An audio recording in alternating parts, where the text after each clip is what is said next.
तहज्जुद लाडली इबादत है और रमज़ान में तहज्जुद और भी लाडली इबादत हो जाती है। इसीलिए सहरी से पहले तहज्जुद पढ़ने की कोशिश कीजिए। इस रमज़ान अल्लाह आपकी हर दुआ पर कुन कह देगा। रमज़ान का एक एक सजदा बहुत कीमती है। ये मुबारक महीना हमारी दुआओं की कबूलियत के लिए आया है। इसीलिए ए बेचैन दिलों वाले, देखो अल्लाह ने तुम्हारे लिए रमज़ान जैसा कीमती तोहफा भेजा है। इस रमज़ान अपने दिलों को चैन पा लो, अपनी ख्वाहिशातों को पूरा करवा लो, अपनी दुआओं को कबूल करवा लो, अपने हर दर्द हर दुख को सुकून में बदलवा लो। अगर देखना चाहते हो मौज़े कैसे होते हैं, दुआएं कैसे कबूल होती हैं, तकदीरें कैसे बदलती हैं, तो एक बार इस रमज़ान तहज्जुद पढ़ कर दे। तहज्जुद की नमाज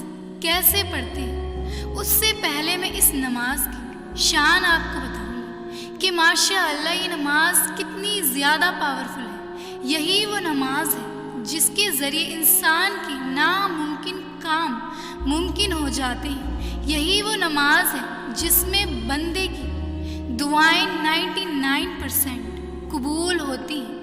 ये नमाज रात के तिहाई हिस्से में पढ़ी जाती है। तिहाई मतलब आधी रात का हिस्सा, जब सारा आलम सो रहा होता है। उस वक्त रब्बे करीम की रहमत पुकारती है कि जो अपनी मीठी मीठी नींद को कुर्बान करके मुझे याद करे, मेरी इबादत करे, तो उसे मैं वो अता कर दूं जिसका वो मुझसे सवाल कर रहा है। इसे पढ़ने का तरीका ये है कि बंदा इशा की नमाज या इशा की फ़र्ज नमाज पढ़कर अगर थोड़ी देर के लिए भी सो जाता है और फिर उठता है तो उसके लिए तहज्जुद का वक्त शुरू हो जाता है। लेकिन बेहतर यही है कि रात के तिहाई हिस्से में इसे पढ़ने की कोशिश करें कि उस वक्त ज़्यादातर लोग सोए हुए होते हैं और आपके रब के आप लाडले बन जाते हैं कि सब सो रहे हैं, लेकिन मेरा ये बंदा मेरी इबादत में मशगूल है।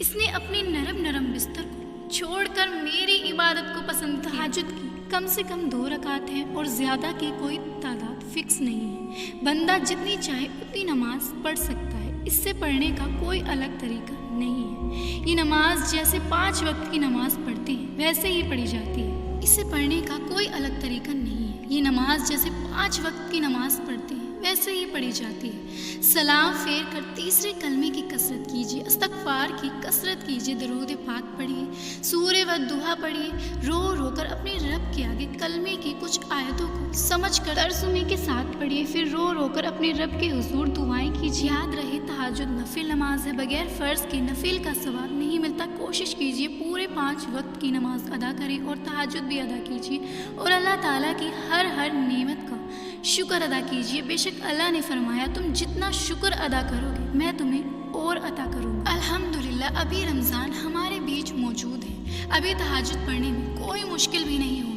आप सहरी से कुछ देर पहले ही उठ जाएं और कम से कम तहज्जुद की 4 रकात तो ज़रूर अदा करें।